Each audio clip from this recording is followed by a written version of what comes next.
E aí pessoal? Sejam bem-vindos ao último vídeo, do volume 13. Então já deixe seu like especial, para fortalecer, é nóis! Além disso, fiquem até o final, pois terá um aviso importante. Dito isso, vamos para o vídeo. A história continua, na cena em que Ainz perguntou a Shizu. Essas Shizus podem se mover. Shizu falou, se a hora chegar.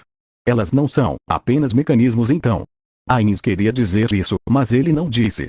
Era exatamente como se o rosto real do Papai Noel estivesse escondido, sob um véu de mistério. Enquanto ele nunca tinha visitado a casa de Suzuki Satoru, em suas memórias, ele tinha vindo visitar em Yggdrasil. Ainz falou, embora eles na verdade eram os desenvolvedores. Como Ainz riu desaparadamente, ele notou Shizu olhando atentamente para ele. E então ele disse, eu estava apenas falando comigo mesmo. Shizu chamou, Sua Majestade. Ainz falou, Shizu falou, Sua Majestade. Ainz perguntou, o que é isso, Shizu? Ela havia se dirigido a ele pelo nome dele no passado, mas agora, ela tinha passado a usar seu endereço formal. Isso ligeiramente, ou melhor, o perturbou muito.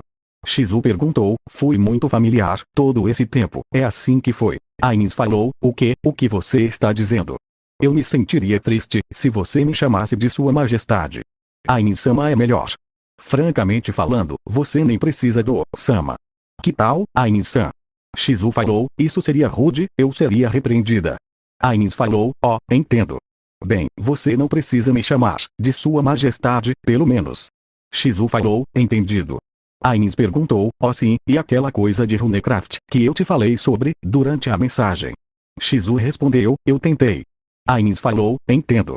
Parece que não correu bem, ainda assim, isso não deve ser um problema, mesmo que falhe. Ainda assim, talvez eu devesse esperar para retornar os itens que eu emprestei. Ainz pensou despreocupadamente, enquanto observava Shizu. Quando ele saiu, ele compartilhou sua carruagem com uma garota que continuava encarando ele. No caminho de volta, era uma garota de rosto inexpressivo. Ambas eram únicas à sua maneira. Enquanto Ainz pensava sobre isso, ele sorriu. A história então é cortada, e retorna, na perspectiva de Caspond. Caspond olhou para fora, da parte mais profunda, do Palácio Real. Os aposentos do Rei Santo. Sua coroação seria em poucos dias. Portanto, ele veio a esta sala vazia, incluindo a sala de descanso, ao lado desta, para acalmar seus pensamentos.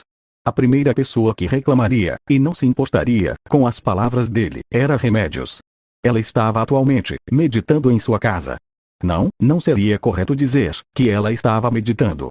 Ao invés disso, ela estava reunindo suas forças em casa. Isso porque ele pretendia mandá-la para ver se havia mais semi-humanos escondidos no Reino Santo. Com isso dito, ele ainda havia se mudado para o quarto do Rei Santo antes da coroação ter terminado. Esta foi uma ótima razão para os inimigos de Caspond atacarem ele. Ele insistira em fazê-lo, embora soubesse disso, porque as lutas pelo poder já haviam começado. O objetivo era estabelecer os fatos, antes que os nobres, anti-Caspond, pudessem dizer qualquer coisa. Dado que Caspond não entendia bem a sociedade nobre, a habilidade de contar a um amigo do inimigo era bastante conveniente. Isso também fazia parte do plano. Caspond murmurou, tenho certeza que alguns nobres devem estar insatisfeitos com a forma como assumiu o trono, sem fazer acordos com os outros nobres. Isso é particularmente verdade para os sulistas, aqueles que ele não oprimiu. Nesse caso, o que os notistas, com quem eu lutei, pensariam se eu os escutasse? Alguém falou, eles certamente ficariam infelizes, e se tornariam um grande fator de divisão.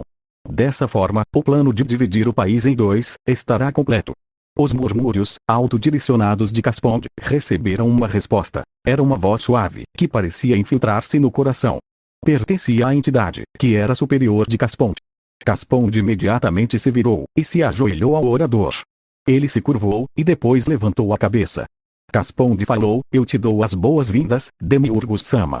Ele não estava usando a máscara, e não havia mudado de aparência, antes de aparecer. Em outras palavras, ele estava certo, de que este lugar era seguro. Demiurgus falou, estou aqui, em ordem para levar os itens de volta a Nazarick. Há algum problema? Caspond falou, nenhum mesmo. Tudo ocorreu como você planejou, Demiurgus-sama. Caspond sorriu, e Demiurgus o devolveu. Demiurgos falou, embora houvessem algumas coisas que estavam além das minhas expectativas, a primeira fase do plano foi concluída sem nenhum problema, graças às ações de Ainsama. Eu aguardo com expectativa o seu bom desempenho no futuro. A cabeça de Casponde estava curvada, mas ele sabia que aquelas palavras não eram verdadeiras.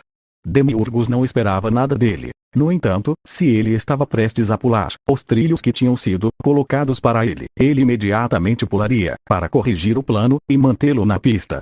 Ele deveria ter preparado vários planos para revelar a verdadeira identidade de Casponde.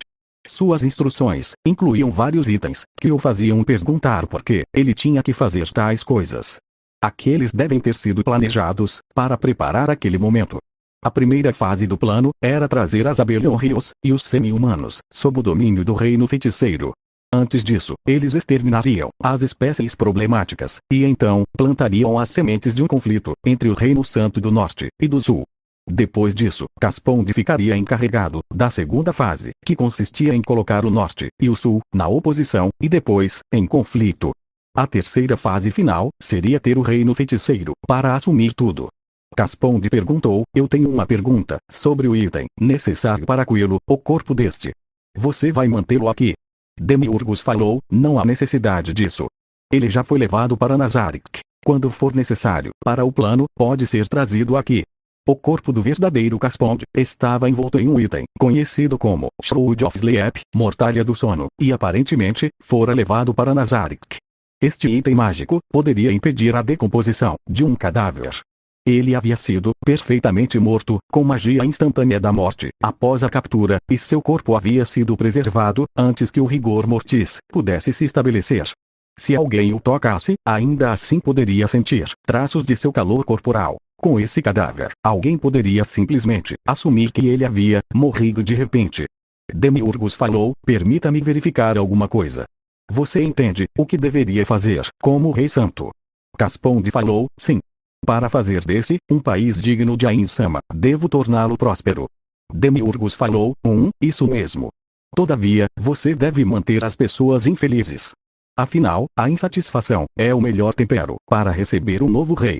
Sim, Dupel Casponde respondeu. Então, ele perguntou a Demiurgos sobre um problema que não havia sido descrito em seu plano. Dupel Casponde perguntou, falando nisso, o que devemos fazer com aquela garota? Isso era tudo o que Demiurgos precisava para entender de quem Dupel Casponde estava falando, e pela primeira vez, seu sorriso veio do coração. Demiurgos falou, uma vez, eu usei a palavra insondável para descrever a Insama. De fato, esse é o caso. A Insama preparou um excelente peão para mim. Sua existência acelerou meu plano por vários anos. Dupel Casponde tinha a sensação de que os olhos de Demiurgos, que ele não sabia exatamente onde ele estava olhando, de repente se moveram. Eles pareciam estar olhando para a parede. E ali está, sobre esse assunto, Casponde lembrou que era o portão principal da capital. Demiurgos falou, enquanto ele disse que queria cativar os humanos para o seu lado. Pensar que ele poderia realmente fazer uma garota como aquela, em um país tão firmemente religioso. Embora eu não tenha ideia, porque ele disse que seria bom matar até mesmo uma garota a quem ele emprestou uma arma tão esplêndida. Sem dúvida, deve ter sido para forçá-la a um estado mental assim. Demiurgos parecia estar de bom humor, e ele não parecia estar dizendo isso para ninguém em particular. Casponde apenas esperou em silêncio que Demiurgos voltasse sua atenção para si mesmo. Demiurgos falou, a instrução para ajudar aquela garota foi realmente a resposta certa. Não, se fosse a Insama, ele certamente seria capaz de corrigir qualquer coisa que eu fizesse. Enquanto ele disse no passado que planejava introduzir falhas no plano para testar minha capacidade de adaptação. Pensar que ele tinha planejado tão ardilosamente. Ele é verdadeiramente aquele que une os seres supremos. Toda vez, ele me mostra o quão longe eu estou dele. Demiurgos riu e falou, que mestre cruel ele é. Demiurgos parecia profundamente comovido quando ele balançou a cabeça, e o interior da sala ficou em silêncio. Finalmente, Demiurgos ajustou o colarinho, como se para soltar a última de sua excitação, e depois apertou a gravata.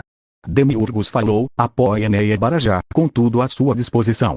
Faça isso em nome de agradecer a Insama. Isso deve acelerar ainda mais o conflito entre o Norte e o Sul. Em breve, vou lhe dar plano sobre o que fazer se alguém tentar interferir com essa garota. Até então, haja como discutimos. Dupel Casponde falou, sim. Mas o que será dessa garota? Você pretende fazer dela o próximo rei santo?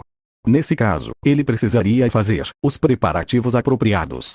Com isso dito, Demiurgos disse que ele estaria dando instruções exatas, então, seria melhor fazer o que lhe foi dito. Demiurgos falou, essa também não é uma má ideia, mas seria melhor dar-lhe outra missão, enquanto não há como dizer se a Insama deseja ser considerado como um deus. Se ele pretende isso, então, seria melhor se preparar para isso. O experimento de adorar a Insama como um deus, certamente será útil nesse caso. Dupel Casponde assentiu, sim. Demiurgos falou, agora então, há mais alguma coisa que você gostaria de aproveitar esta oportunidade para verificar? Dupel Casponde falou, sim. Diz respeito àquela mulher, que não é mais necessária, remédios custódio. Embora o plano original fosse fazer com que ela corresse conforme fosse necessário, não seria melhor matá-la? Demiurgos falou, não, apenas mantenha-a viva, e deixe que ela se torne um bode expiatório para a insatisfação dos nobres.